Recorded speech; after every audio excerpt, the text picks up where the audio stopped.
അവനാത്മാവെ അഗ്നിനാളമായി അഭിഷേകാഗ്നിയായി എഴുന്നള്ളുക. വരിക, വാഴുക. ആത്മാവിൻ മാധുര്യമേ, വെളിവിൻ കതിരേ, ആത്മാവിൻ തണുപ്പേ, വസിക്കാം. ഈശോയിൽ അനുഗ്രഹീതരായ മക്കളെ, നൈമിഷികമായ പല ആസ്വാദനങ്ങളെയും വീണുടഞ്ഞ് തകർന്നു പോകുന്ന പലതിനെയും കരകതമാക്കിയും ഭാഗ്യങ്ങളെ സൂചിപ്പിക്കുന്നവരാണ് പൊതുവെ നമ്മൾ.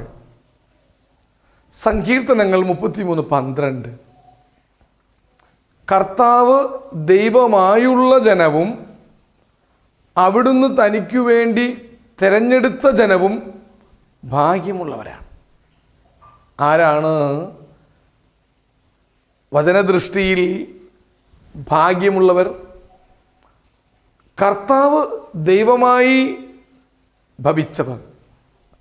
എൻ്റെ ദൈവമായ കർത്താവെ, ഞാൻ അങ്ങയെ വിളിച്ചപേക്ഷിക്കുന്നു, എന്നെ ലജ്ജിതനാക്കരുതേ എന്ന സങ്കീർത്തകൻ്റെ പ്രാർത്ഥന മനസ്സിൽ കൊണ്ടുവന്ന് ചിന്തിക്കൂ. കർത്താവാണ് ഞങ്ങളുടെ ദൈവമെന്ന് പറയാൻ ഭാഗ്യമുള്ള ജനത.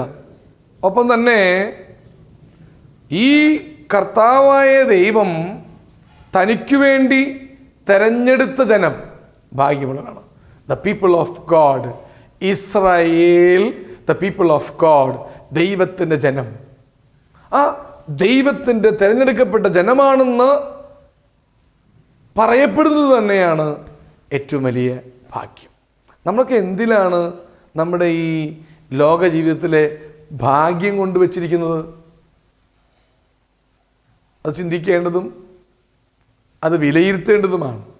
നൈമിഷികമായ പലതും ആസ്വദിക്കുമ്പോഴോ ലഭിച്ച് കൂമ്പാരം കൂട്ടി വെച്ചിരിക്കുന്ന പല വസ്തുക്കളോ ലഭിച്ചതിൻ്റെ കലവറയുടെ നിറവ് കണ്ടിട്ട് ഭാഗ്യമായി, അയാൾ നല്ല ഭാഗ്യമുള്ള മനുഷ്യനാണെന്ന് കമൻ്റ് ചെയ്ത് കടന്നു പോകരുത്. ഭാഗ്യമായിരിക്കുന്നത് ദൈവമായ കർത്താവിൻ്റെ തിരഞ്ഞെടുക്കപ്പെട്ട ജനമാണ് ഞങ്ങൾ എന്നുള്ളതാണ്. ഹല്ലേലൂയ, ആവേ മരിയ, ആമേൻ.